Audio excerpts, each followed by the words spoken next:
The Latest in the Gayest podcast is intended for listening by adult members of the LGBTQIA+ community and their allies. Discussions may contain material not suitable for folks under the age of 18. Listener discretion is advised.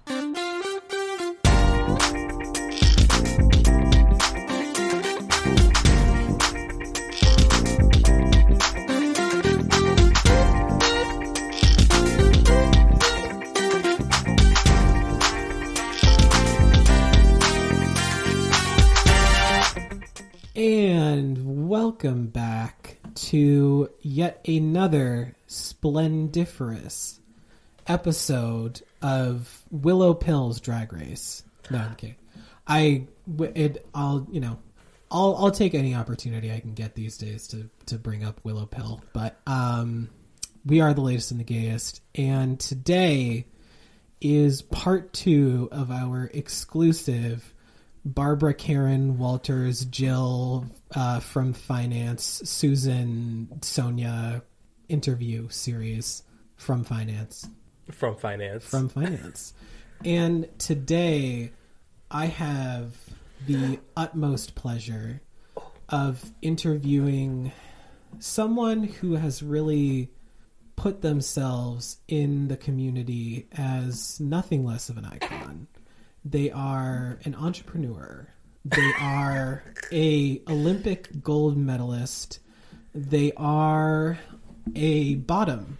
I was going to say, what's that medal in? Gooning and baiting? And stretching your hole. Oh, yeah. And they also just, they know how to crack a joke. I do be cracking jokes. Probably sometimes too much. Anyway, our guest for today is the co-host of a little known podcast, The Latest in the Gayest, Josh. Oh my goodness, thank you so much for having me. And thank you for that wonderful introduction. I really appreciate it. I wanted to make sure I brought up your Olympic record. Oh yeah. Yeah, and there was some stiff competition this year. Set the Olympic gold medal for bottoming. Bottoming, yeah. Get that 5 yards. Most of anyone's ever gotten. That's as deep as everyone's gotten. There's this one of the Twitter gays that I follow. He posted a video recently of him taking a dildo that was probably almost a yard. And I gotta go.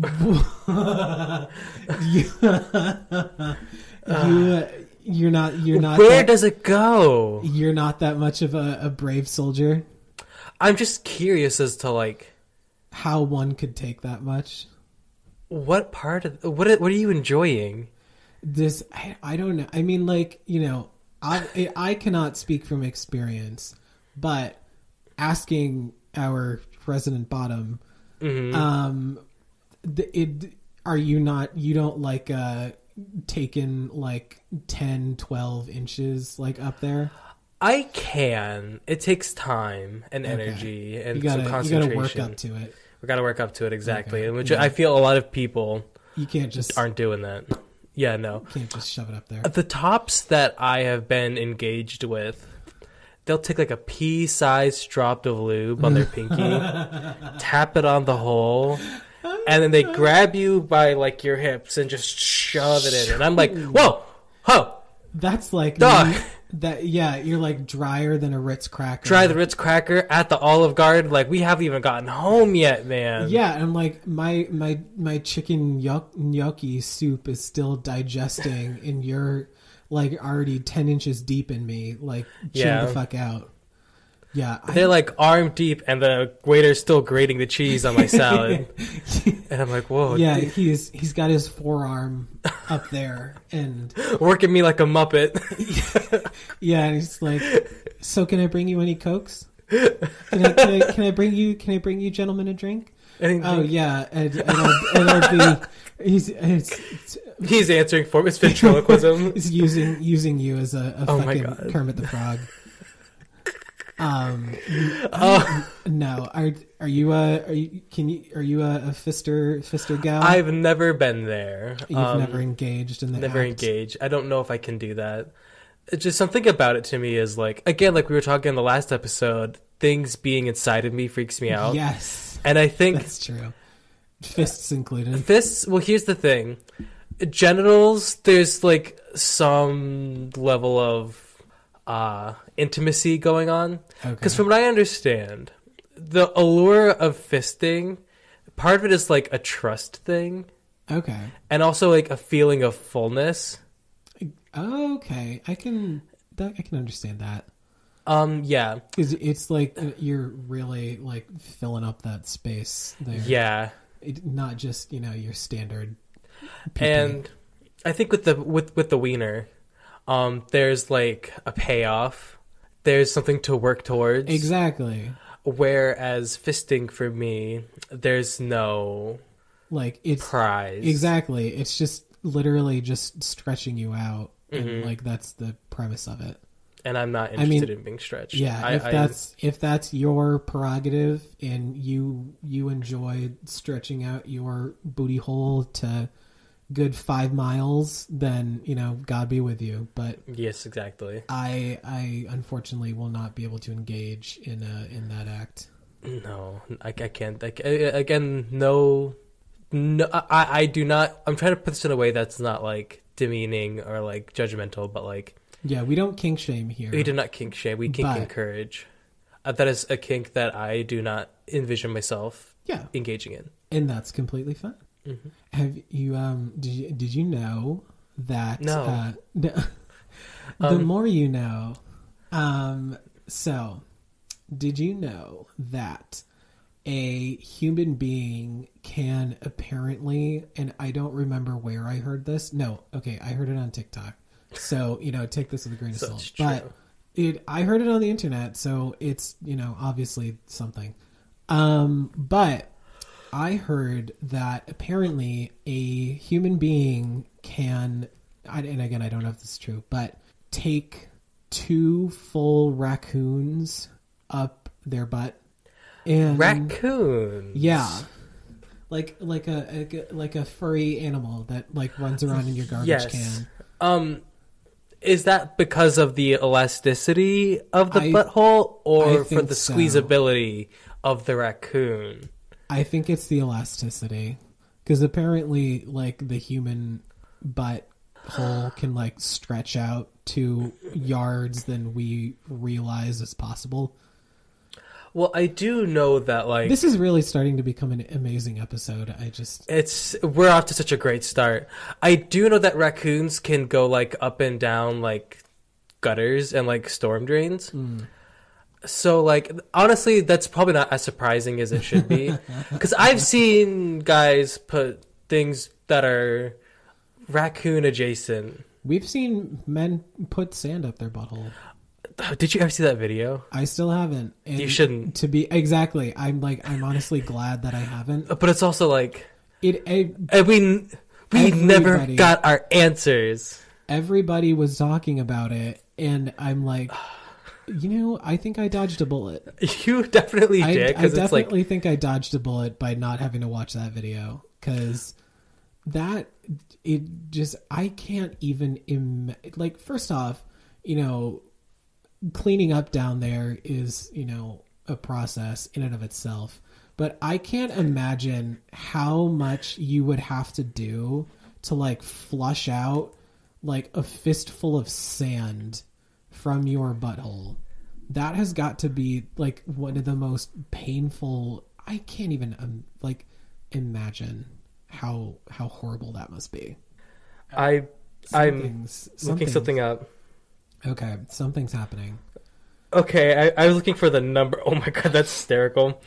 There was a guy on Twitter who, like, was at a hotel and he was like, hey, I'm in this town, come by. Ooh. And he took 75 loads. Wow. Okay. I mean, I guess, like, the thing, obviously I'm assuming it wasn't all at once, but, like... No. But so you are mistaken. It was in one day, one session. Here, wait. Did he just have, like, men, like, lined up to be like, hey, I'm in room 214, you can check in with my secretary at the front office? Quite literally, yes. I love that. It was another Twitter thing that exploded that we never got to. The gays are wild. When I tell you, but I like saw the video and the Slime Time Live. The fucking Nickelodeon Kids Choice Awards. Slime. Oh. It was wild. He pouring like white Gatorade out of his butthole. Oh, yeah. And just like, I can't even... that's a brave soldier right there. And she has I salute you. Yeah, no, they were really going off, and Yeah. it was a point of like controversy because I could see that. there was one side because there's three like camps. There's people that were like all for it. They wanted to get involved. They loved it. They were lining up at the door. The people lining up at the door. Yeah. There were 78 and 79. Yeah, waiting right outside the door.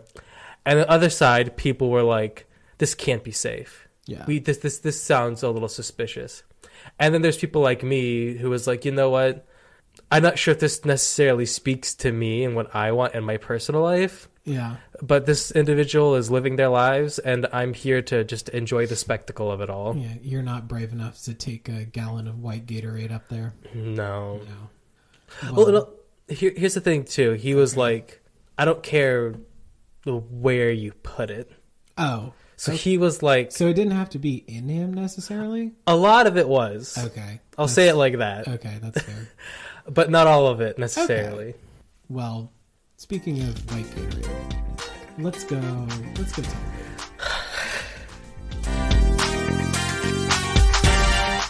And we're back.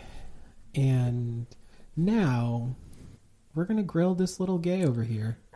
Girl, we're going to grill that gay. We're going to put you on the barbecue. So, Joshua. Mm-hmm. Bottom. Yes. I respond to either. What my first question for you is, so obviously recently we had the season finale of season 14 of RuPaul's Drag Race, and Willow Pill was crowned our queen. Our winner! What are your hot takes for Drag Race? Ooh. I'll say this. I'll start with this and I'll try to think of some more. Okay. My biggest hot take is aimed at the community. And my hot take is, you guys like the mean catty queens more than you like any of the other ones. Because I think, honestly, I mean, this is kind of conjecture, these people like sending hate. They like getting involved in the drama. Because it's a way to be involved in drama that's not personal to them. Mm-hmm. But it is personal to the people that are living in it. Yeah.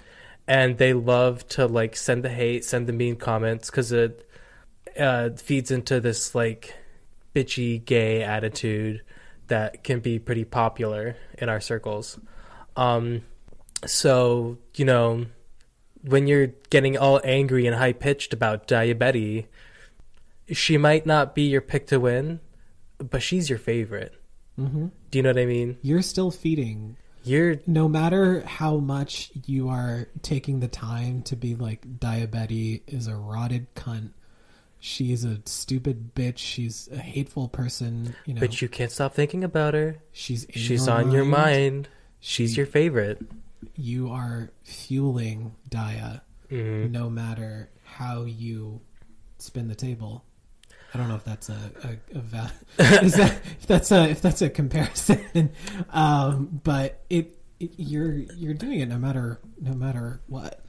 Another hot take. Candy Muse is probably the best queens. Very so beautiful in and out of drag. I have the biggest crush on Candy Muse. Not necessarily a hot take, just putting that in the universe. Let me tell y'all something about Josh here. Love Candy. He is a apologetic Candy Muse stan.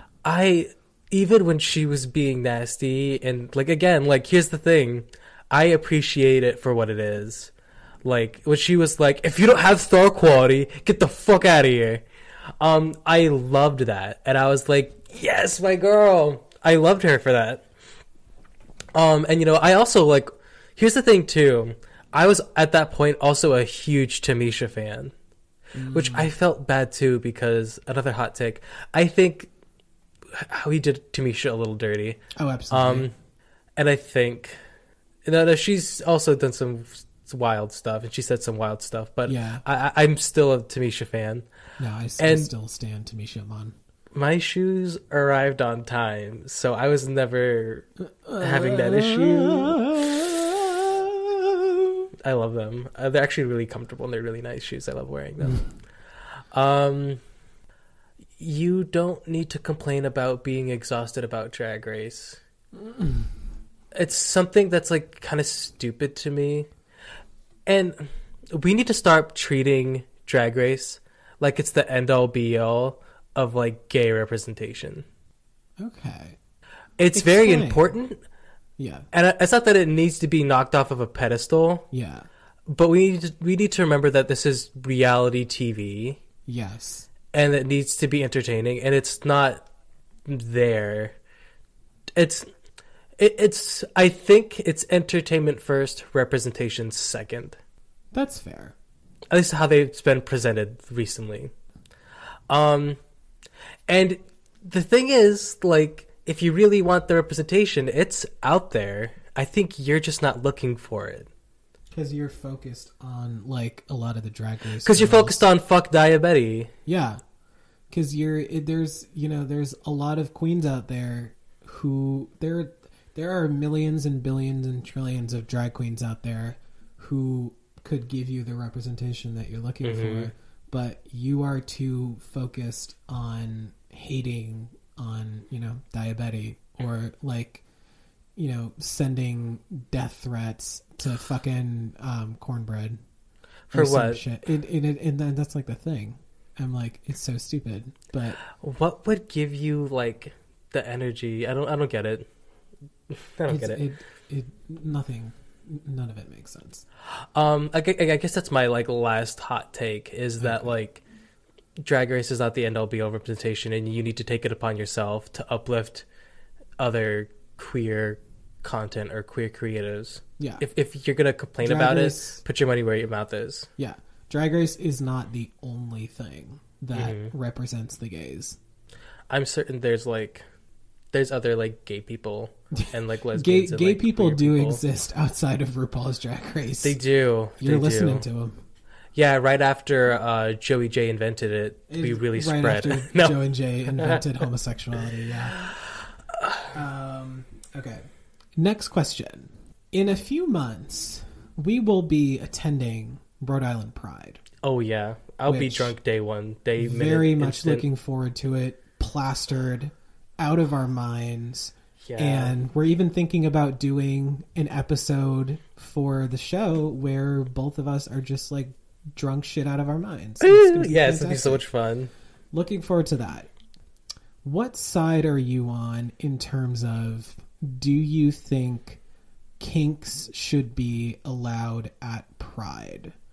Like, do you think people who like puppy play or something like that, they got like the puppy mask on, they got like their harnesses, they got, all that stuff, like walking around on all fours. Do you think, and even like, all the other, kinks that are out there, do you think stuff like that should be allowed at Pride festivals? Here's the thing.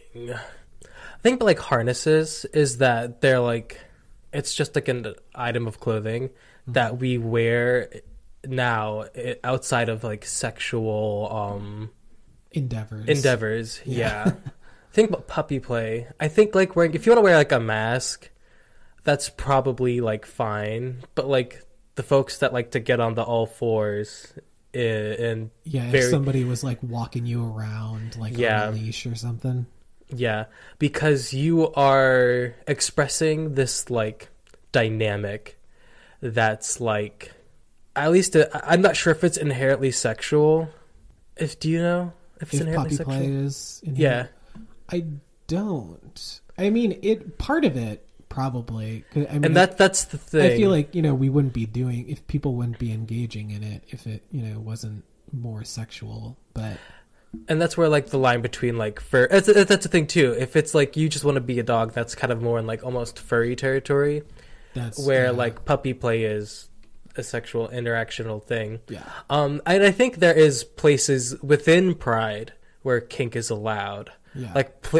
There's a whole thing going on about Folsom on Drag Race this year.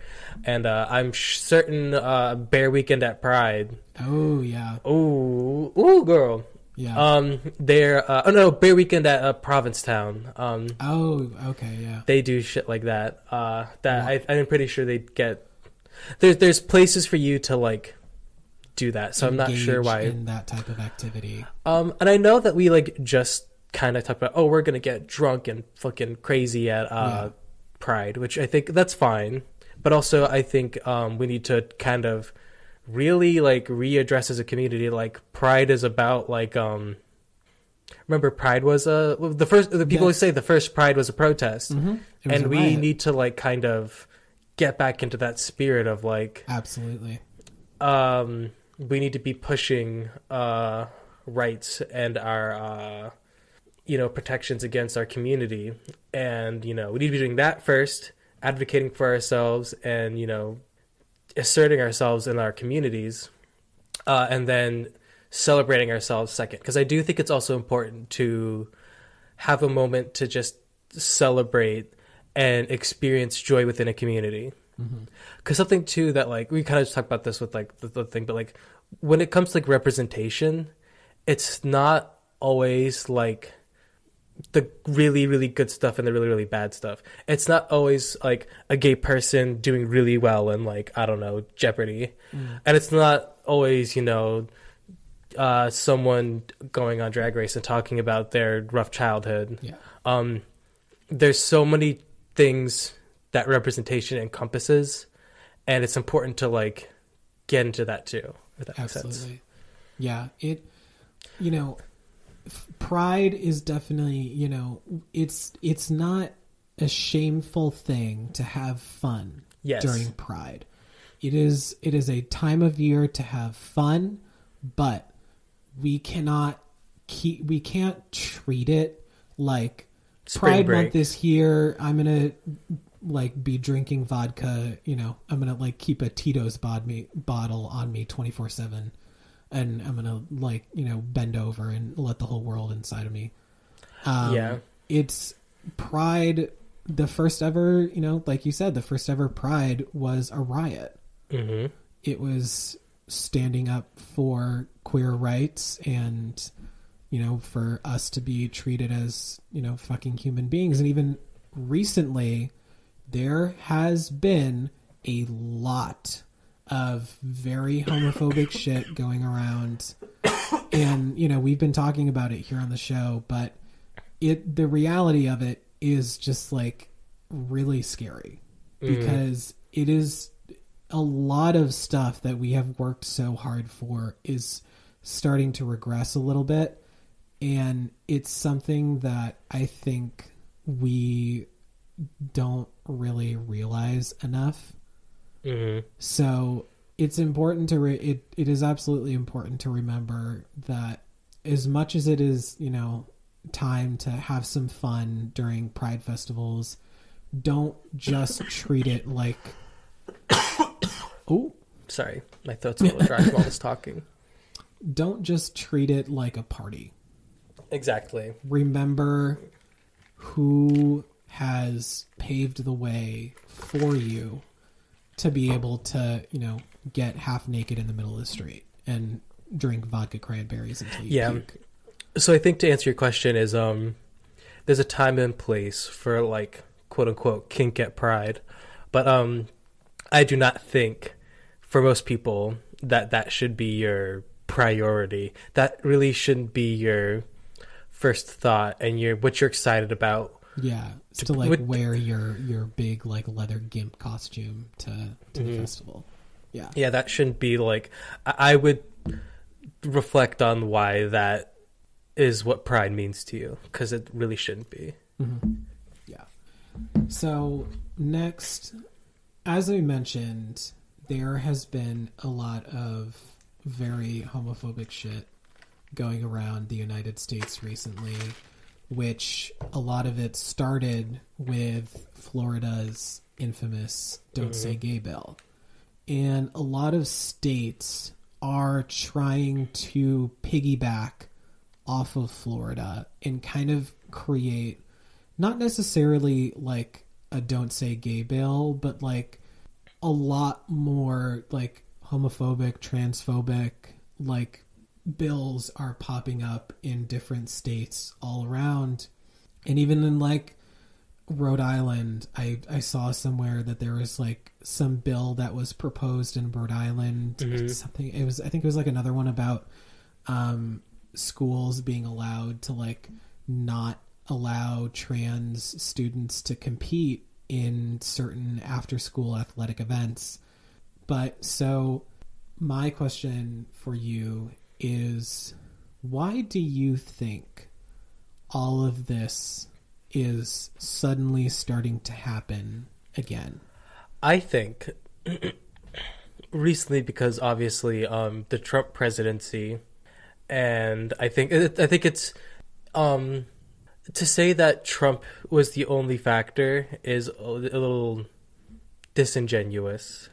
But definitely after that era, we were very divided, and everything's very polarized now.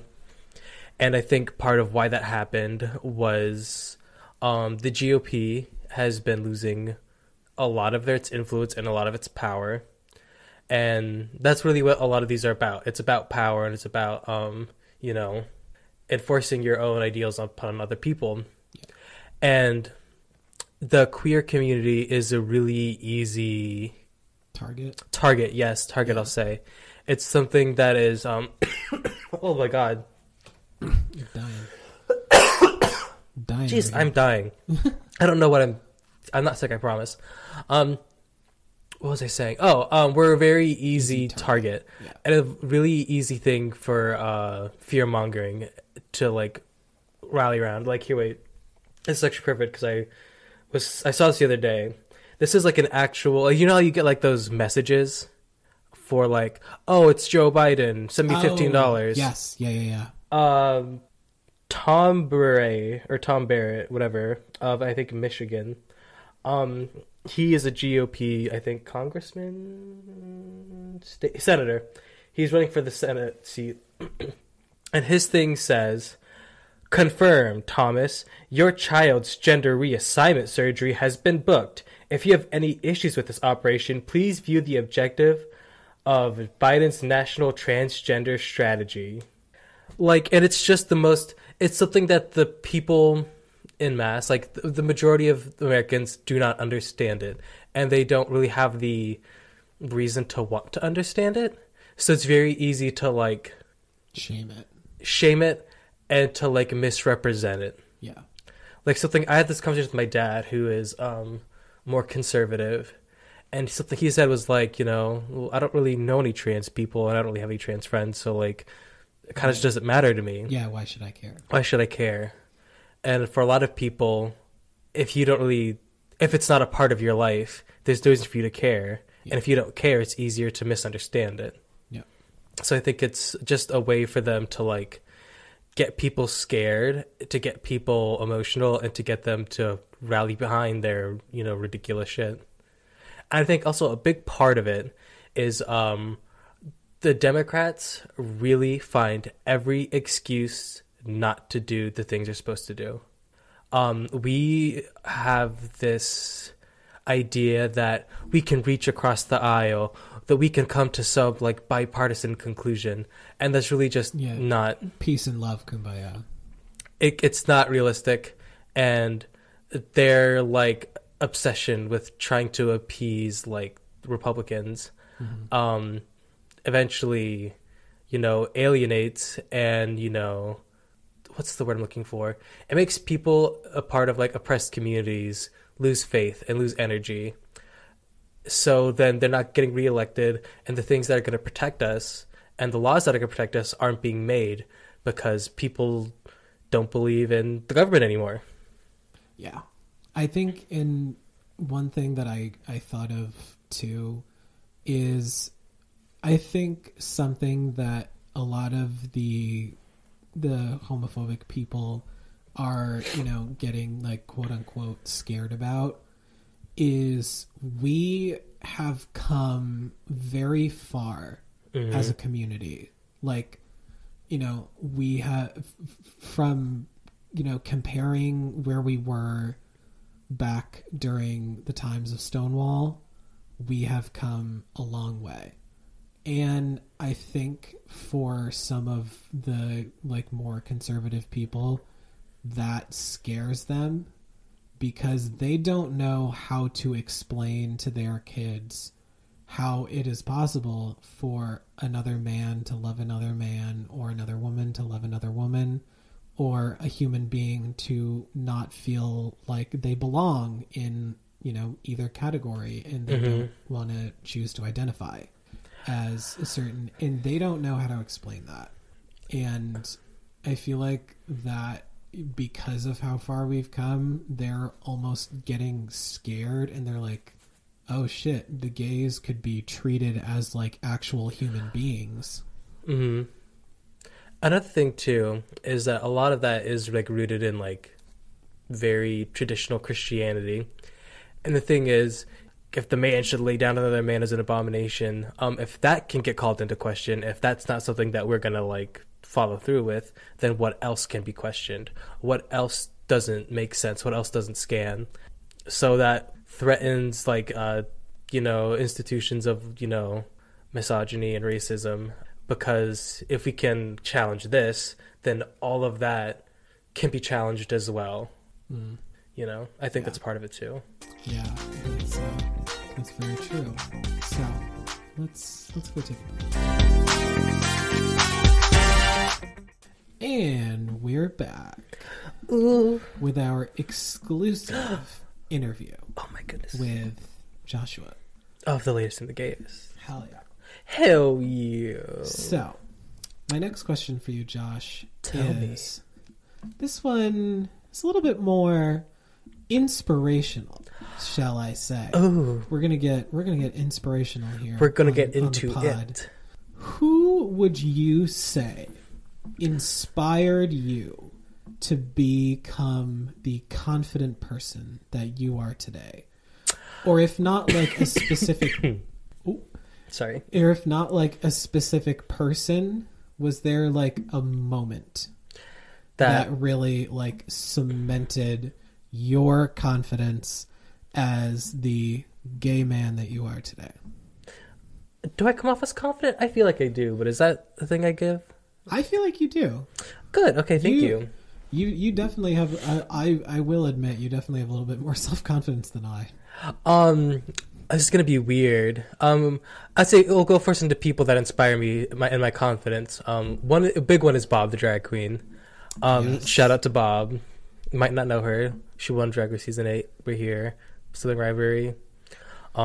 She's been around the block a few times. She's been on the block, fucking Angels in America too. Honestly, that's why they couldn't have Bob on the All Winner season because she's just done too much. She would have just like dominated all the girls. Really would have. I believe that in my heart. She just would have like slapped everyone. Yeah. I mean, the only exception would be maybe Raja, because Raja has a very long career.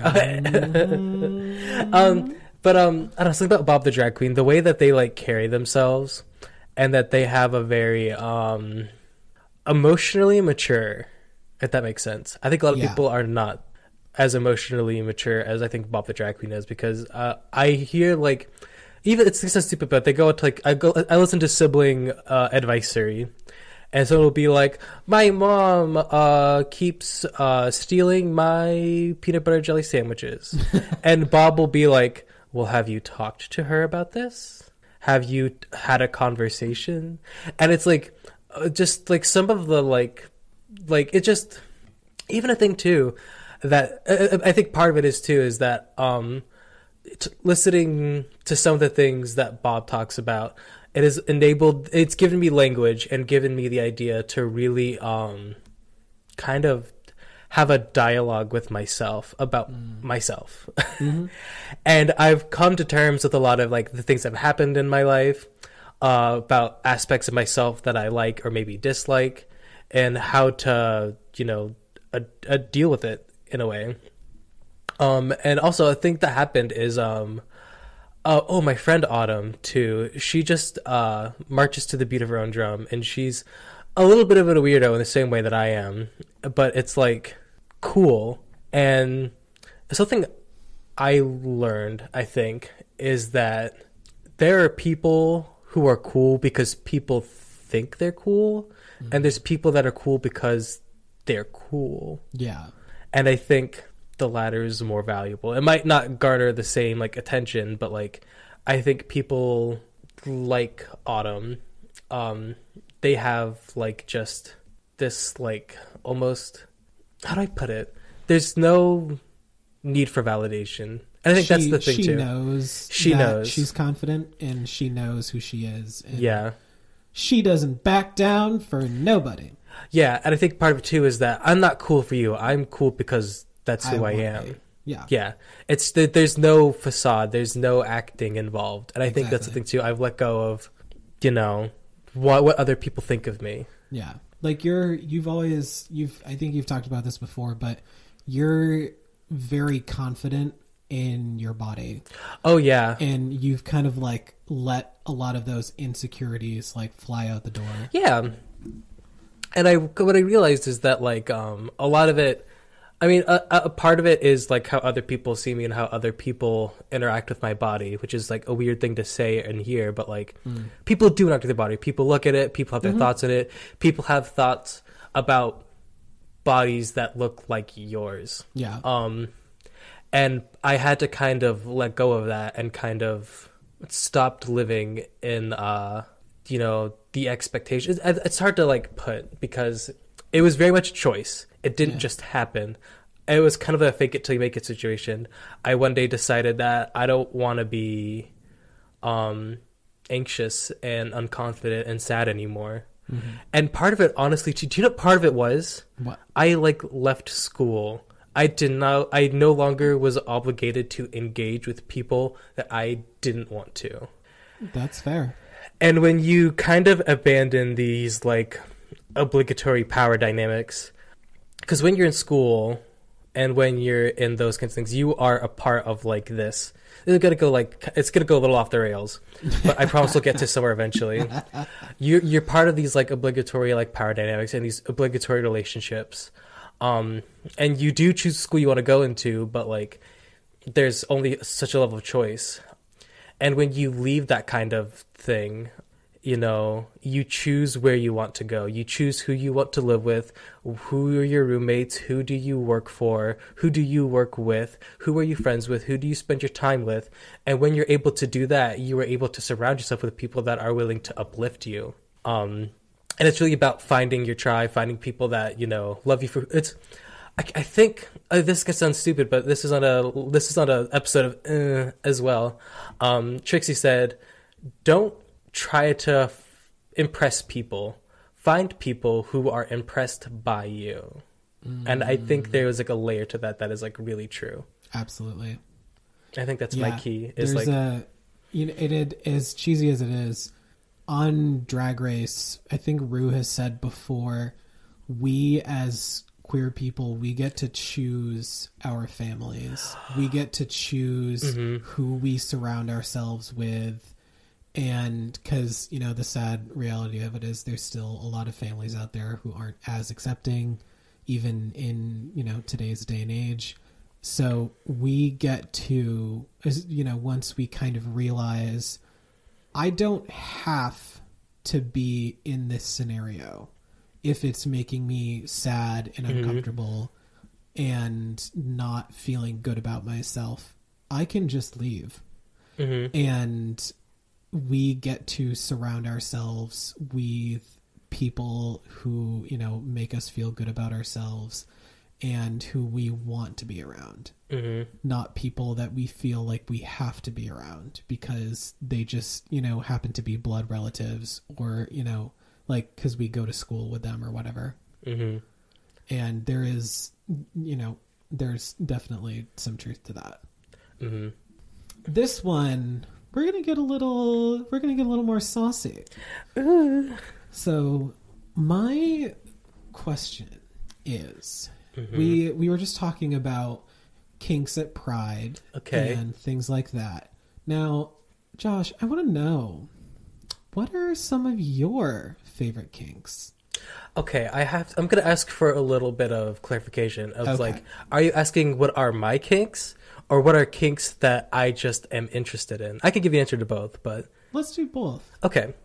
I think my personal kinks. I'm not really a kinky person. Because you're like, I feel like you're not like necessarily vanilla, but you're also not necessarily like, choke me, slap me, like, shove my face in a blender. Yeah, no. Well, here's the thing. I'm very like go with the flow when it comes to my sexual proclivities. I won't, if you want to try, I won't say no usually. Okay. I'm interested in trying So you like if somebody was to be like, I want to spank you or something. Okay, I'd be like, ooh, you'd go feel along that. with it. Yeah. Get it. Yeah. Okay. What have I engaged in? I've definitely engaged in like peeing. I peed in this guy's mouth once. Love. And it was interesting. It was a strange sensation for sure. I think part of it is because I have a little bit of like a chubbiness to me. But I really enjoy a heftier fella. Yeah, you've mentioned that before. Yes. You don't like the twinks. That's the thing too. I really can't get into the skinnies. The skinnies. It's just because Skinny's canceled. Skinny is canceled. Twinks are canceled. I also really, I'm kind of just telling you what I like in a man at this point. Yeah. I do like it when guys are like, I think I do like when guys are rough. Okay. And something that was really sexy this one time. Not necessarily like treat like a bitch, but maybe like more dominant. I'm not a simple hole, but like I this one guy was, giving it to me, and he was like, yeah, you beg for it. And I was like, this is so hot. I love this. Ooh, this is, and like, I didn't know we were going there. I didn't know we were going there tonight, but. So you prefer a dominant man? Yes, I'd like that. I think the verbal aspect of it is something I really enjoy. Okay. Here's the thing too. I've dabbled in like animated pornography and like comics and stuff. Yep. However, I have been burned by those one too many times. Because I will be like reading. It happened to me once, and I haven't been back to that since. At the end of the scene, it was revealed that one of the individuals was underage. Oh. And I was like, it's almost like it was honestly, it was a violation of consent. I would say that. Yeah, that's like, it made me feel really gross. I don't like that. Me I don't like neither, that. dog. And so I haven't gone back since. That's understandable. I've been burned one too many times. Yeah. And I think that is an issue in that community that I think people need to have a very honest conversations with themselves about. Yeah, like, whoops, I'm 15 or some shit. Yeah, not in what else? What am I interested in though? I don't think I would like being in or engaging with like people that do like the rubber bodysuits. But some of that stuff, they take it to such an extreme. Like, I saw this video where this woman is in like, she had like a blindfold, a gag, head to toe latex. Okay. And she was in like this like tube, and the tube went into the floor, and then the guy put a little tile over the tube. What? And he matched, because like it was carpet, and he matched the pattern of like the lid to the floor, so you'd have no idea so it was that there. You wouldn't know that the person's down there. No. So and he put furniture over it, So and he sat down and read a book. what the fuck? And I was like, Mary, this is erotic to some people. yes. Oh, And I am just my fascinated by that. That's so. And I don't think I would ever personally, but like, that's Could not either. Oh my god! Or have you ever seen like the ones where like they're like in like all rubber and they're like their legs are bound together and they're on a treadmill and they're like hopping along? Yes, I have. That's I really want to get. I'm really fascinated at it because I want to, not because I think it's like, ooh, that's weird, you weirdo. I really want to know like the thought process. It. Where is the enjoyment coming from for you? Yeah. And I want to kind of know like what about it is what is the draw? Yeah. I think that you're a very curious soul. I'm very curious. And the thing too is like I've become less judgmental, especially about like fisting, because for a while it would like it just I didn't understand it. And the more I learned about it and the more people do it, it's got to be safe in some aspect. Like you said, it's like the booty hole can stretch. So good for them. Yeah. My final question for you. Ooh, okay. I will admit, I have since thought it's a little boring. Aw. So we're scrapping that question. Okay. And I have another question. Oh no, are you gonna? This is not a sexual. No, related. Are you gonna drag me? Are you gonna pull up No. What'd you say to young Josh and find like the picture of me pissing myself? I haven't found any young Josh pictures yet. I will scroll through your Instagram and blast And post them on the Ladies and the Gays. Put you on blast. But my question for you is, and this is like kind of like adjacent to what would you tell your younger self? But yeah, if there was a lesson that you wish you could have learned earlier on in life, what would that be? A lesson that I wish I had learned earlier on in life. And you can like take a minute to like think about it if you need. I think I have an answer actually. Ooh. She's ready. She's ready because this is a She's part primed and ready. Because like I said, part of my confidence is your pleasure. Oh, yes, I am. Yes, I am. Part of my confidence, it comes from a lot of like self-reflection. Yeah. And I think a lesson I wish I had learned is that not every relationship you have is A, gonna last forever, and B, is just because you're quote unquote friends does not mean that is relationship holds value or that it is healthy. Yeah. I think is that relationships can be unhealthy because I've had a lot of internal conflict. I've had a lot of quote unquote people who are friends and that ended up not being good for me. Mm-hmm. And I think, and also that sometimes you can, despite your best intentions, you can do wrong by other people intentionally or unintentionally, and especially that unintentionally part. Yeah. And it's something that you can also both be like, both people in that relationship can be ignorant to that fact, if that makes sense. Yeah.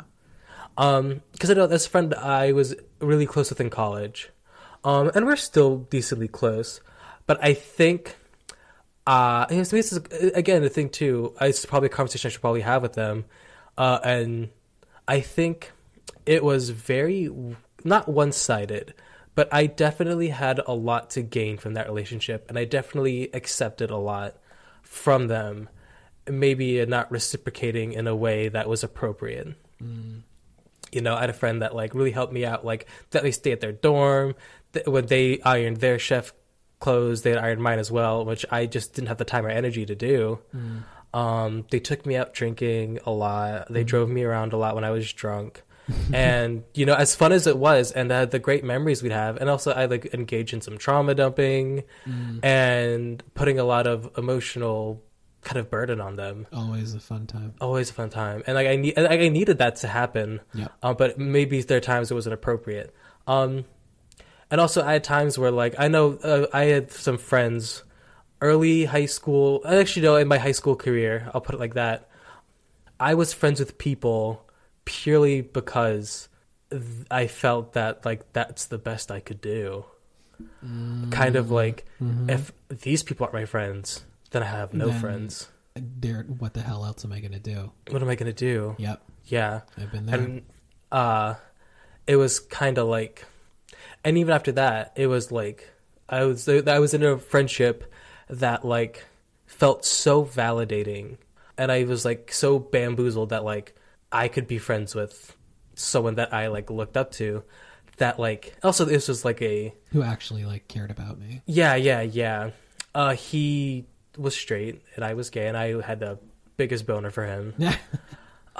Such a fine man. I don't know clue what he's up to. I'll probably die before I see or talk to him again.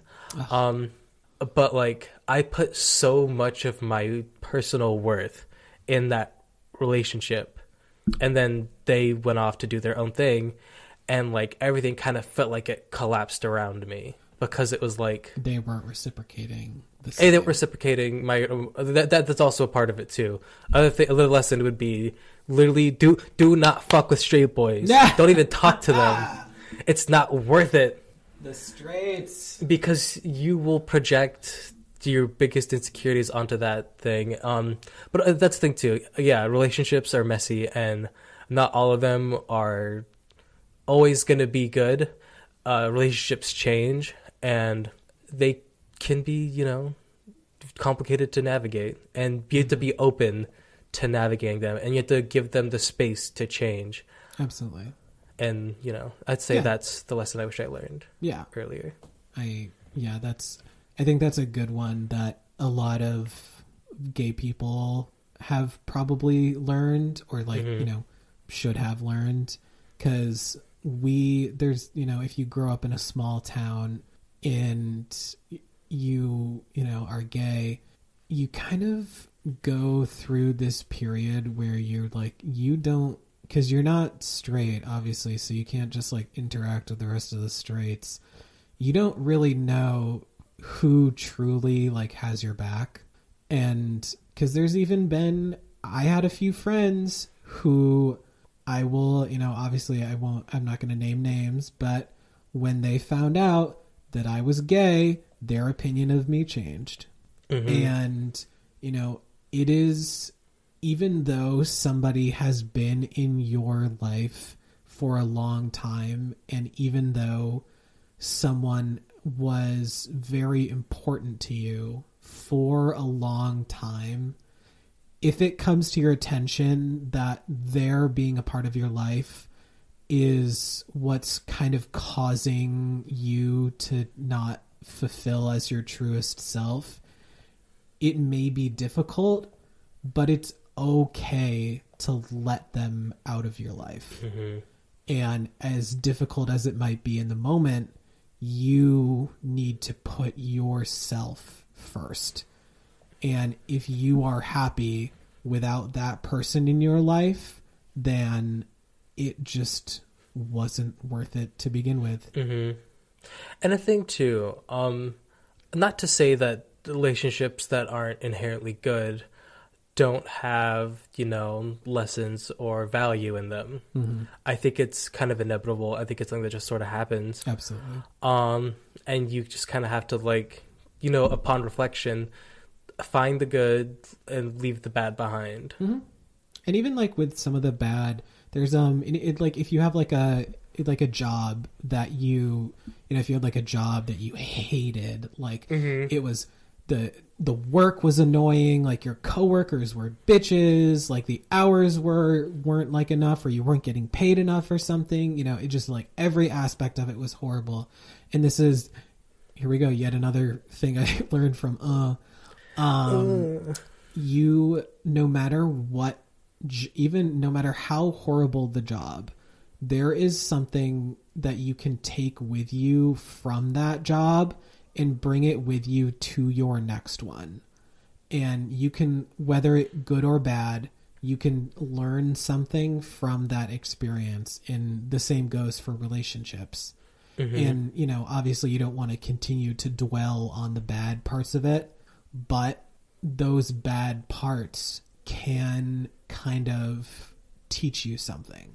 Yeah, because when you see that, you know, the red flag in the next interaction you have with someone, you can now better prepare or defend yourself from like this poor behavior. Absolutely. Also, one last thing. One last quick thing. A lesson. It's so fun to be gay. Yes. I wish I knew, because we talked about shuffleboard. Fuck I don't want to shuffleboard. be playing shuffleboard my whole life. I would much rather be 10, I don't know if I can handle 10. Like 7. Just like, it's just a combination. it's a combination, you but I think, can't deny. yeah, I think that's like where I draw the line. I think two things. Too many things in a cream cheese. Yeah. I follow. I think they're Dolly Ollie Oxen Free.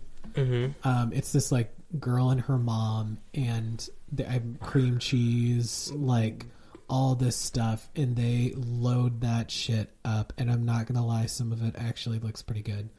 But I'll show. I'm sure you've probably, they had to have popped on your FYP at least once.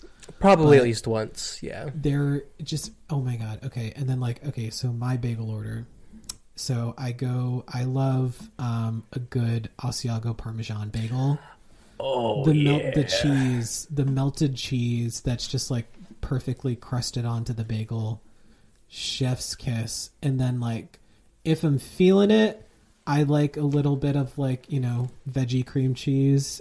But there's this new order that I've been obsessed with recently from Brugger's Bagels, which is kind of like an East Coast chain. Or maybe it's even just like a Connecticut chain. I don't really even know. I think we have one in Boston. Do you? I pick up with DoorDash there sometimes. Okay. But there's no parking. It's literally a nightmare to get it. But so my new recent obsession has been, it's like a garlic olive oil bagel, something like that, with honey sriracha cream cheese. It is to die for. Oh my god. It just everything together is just so good. And I love it so much. Shout out to Brugger's Bagels. Honey sriracha, it sounds good, but in a bagel, that sounds like, I'm trying to imagine because there's no, like, you know, it's not like one of those cream cheeses that, you know, has like the stuff in it. It's just like, you know, cream cheese but flavored. But okay, that's good. They do it well. Okay. They do it well. So I'll take your word for it. Anyway, enough about bagels. I mean, I could go on for hours, but next episode, we gotta stop before I continue on too much about bagels. But speaking of honey sriracha, oh my god, you can like, subscribe, rate, and review The Latest and the Gayest on Spotify, Apple Podcasts, Stitcher, Amazon Music, Google Podcasts.